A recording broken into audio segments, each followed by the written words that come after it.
What's up mga kabahay?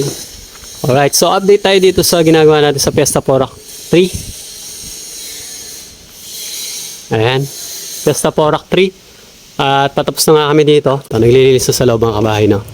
So, itutuloy na lang ito mamaya ni Billy. Yung natural stone brick natin, marble. Ayan, nag 2 colors tayo dito, no? Mariposa at saka yung color na beige. So yung sliding gate natin, tinabilang na muna namin para makilos kami na maayos dito. Final touches na lang ginagawa natin. Ito yung wall natin, textured finish, no? In white paint, semi-gloss. Nirepaint natin lahat ito. Tapos yung gate doon sa gilid, ayan sa mga unit sa Fiesta, alam nila to. Yung dating nandoon, nilagay namin dito for security door. Pero isasara pa namin doon syempre kasi wala namang purpose to kung di nakasara doon. Tapusin natin mamaya yan. Ito naman yung laundry area, may mga gamit lang. Ito, naging sliding gate na ito. Ayan, sliding yan mga kabahay. Yung kaparis niya nandun, tinatapos ng pinturahan. Yan, pasok na tayo sa loob. Ito nga pala yung ano niya. Ayan. Yung roofing niya with insulation. So ito yung bisikleta na ilaw. Ito, pipinturahan na lang ni Nos. Dito sa loob. Iahang namin mamaya dyan, final coat nito. After ng final coat, iahang namin yung TV cabinet doon. Ayun yung mga drawers niya. So ito yung tile natin, no? Color white na marble design. Then ceiling, cove ceiling. Try natin i-on. Ano ba yan? Yun pala. Ayan. Ayan yung cove ceiling natin. Patay ko. Ito yung wall divider. Yan, may vlog tayo niyan ng tutorial. Panoorin nyo sa YouTube channel ko. Paano yung installation nito. So, hindi siya color tone o color design. No? Analog finish yung gusto nila, ma'am. Ito yung understair cabinet natin. 2 pinto, 5 drawer. Ayan siya. No? Linis na lang. Ayan.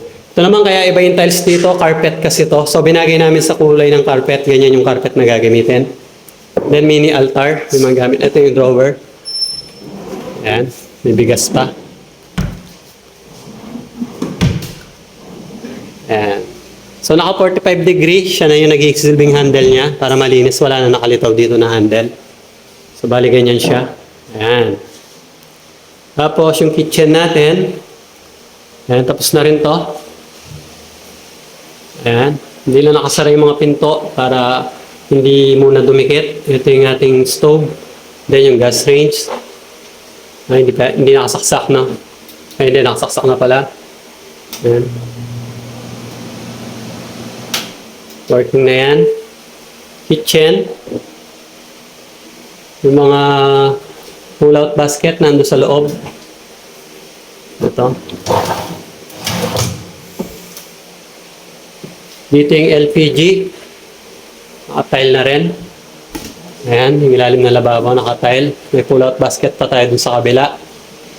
Then, ito, pantry. Ayan, pantry. Ito, salamin ito, no? Ayan. Mga pull-out basket din yung doon. Okay? So, ito nga pala yung housing ng rep. Utility cabinet naman dito para sa mga gamit. So, yun yung kitchen natin dito. In-extend namin yung CR kaya lumit lang ng konti yung kitchen. Subway tile yung ginamit natin sa backsplash, no? Usually ganyan talaga ginagamit natin. Ito para to sa microwave oven. Itong slot na yan. Yung hagdan, pininturahan din natin ng ganon, analog color. Tapos sliding window with grills na yan. Yan, naka-install na rin yung aircon dyan. Tapos dito, ito yung itsura ng bathroom natin. Yan. So ito binili ko to 60 by 120 sa Wilcon. Ito yung ilaw niya, no? Sindi pa natin yung isa. Ayan, with exhaust fan na. Inon ko. Ayan, painted lang siya dito. Ayan, konting retouch na lang dito. Ito, ipapapix natin mamaya.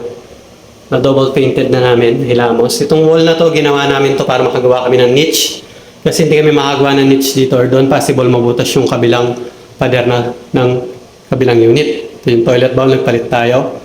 Nakadrop yung ating level ng ating bathroom floor. Siyempre, para hindi bumalik yung tubig. Then, ayan. Oo. Ito, ginawa lang natin to.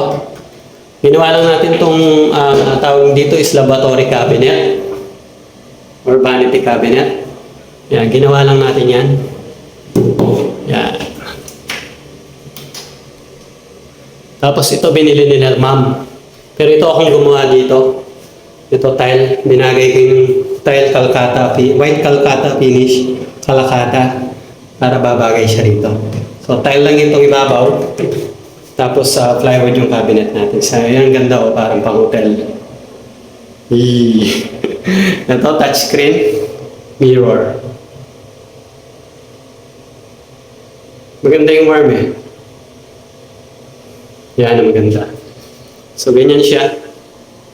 Hindi ko makuha lang, masikip eh, no? Lalayo ang konti.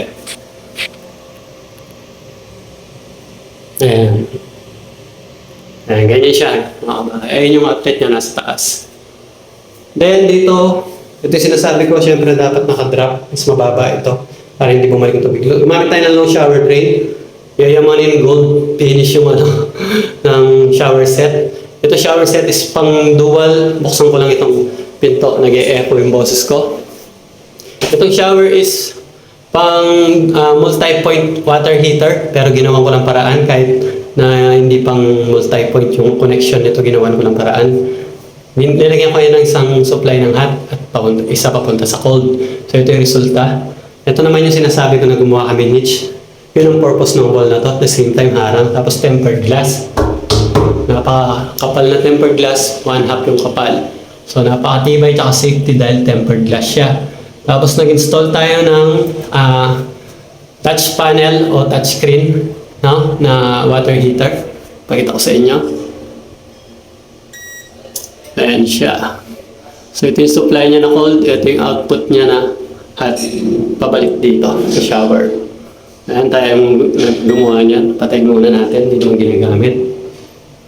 Ganda ng tile mga kamay, no? Ganda. Ayan. Ano siya? Kakaiba siya. Hindi siya usual nang sa mga... Tapos painted lang dito para naglalaro yung ano niya, no? Yung kumbaga naka-highlight lang itong tile na to paikot sa bathroom. Ngayon ulit. So labas na tayo rito. Ito nga, ipapakarpet nila ito. Yan, kaya binakbak ko yung ibang binil dyan. Dito naman sa taas, nag-install tayo ng laminated SPC flooring, malikabok lang, no? Hindi pa kami nagpa-finalinis. Muna na tayong pumunta dito sa gaming room pala. Gaming room. Ito yung doon sa vlog ko na ginawa ko na table. Yan, ako mismo nag-aspin ito. Yan, ako mismo nag-aspin ito. Request ni Sir ito. Dahil para sa 3 unit ng computer, ito yung lalagayan ito ng wire. Na nabubuksan yan, dyan lulusot yung mga wire sa CPU. Saksakan ng CPU sa ibaba. CCTV, yung Wi-Fi. Tapos meron exhaust fan dito para mag-transfer ng lamig. Dahil sa liit ng room na to, napakalakas nitong 1 horsepower na inverter na split type aircon. So yung lamig nito, nagsishare sila dito sa kabila. I-on mo lang ito. Ayan, narinig nyo nag-on. Ayan naman yung ilaw na tricolor. So pag nag-on niya yung lamig, ipapasa niya dito sa, ito naman yung kids room. Blue yung motif. So meron tayong navy blue dito. Tapos ito yung closet. Closet ng pambata. Yan, ayan yung combination color. Ito yung ilaw niya, napakaganda. Ayan, no? So dito lumalabas yung hangin, dito lumalabas yung lamig na magta-transfer ng lamig papunta rito sa kids room. Ito naman yung master's bedroom.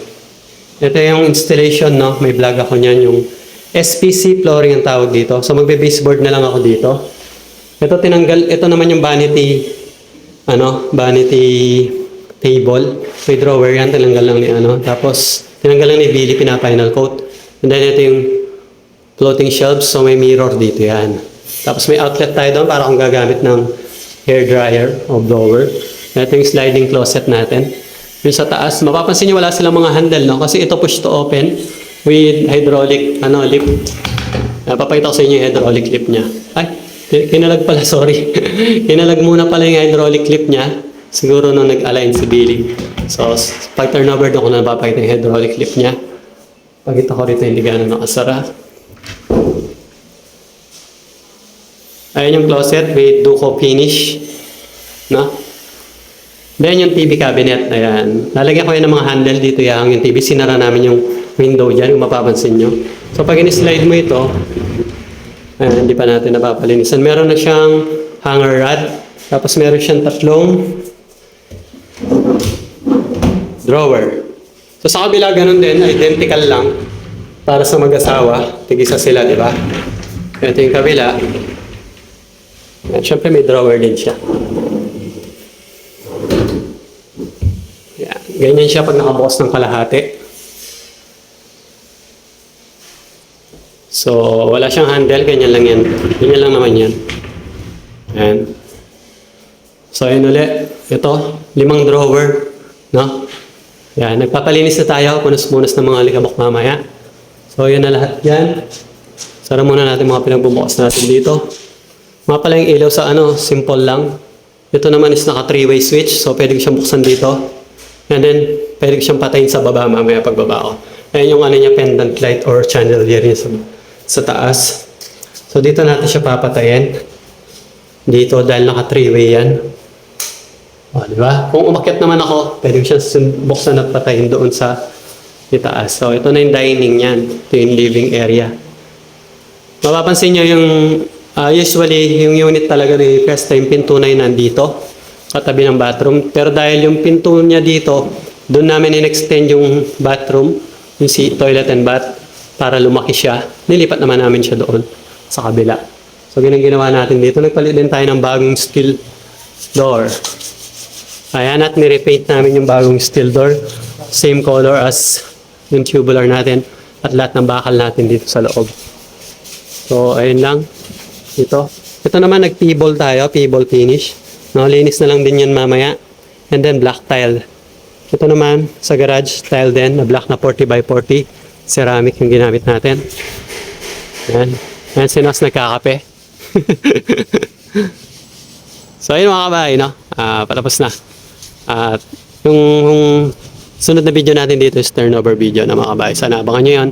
So yun lang mga kabahay. At abangan nyo yung susunod na video natin. Salamat.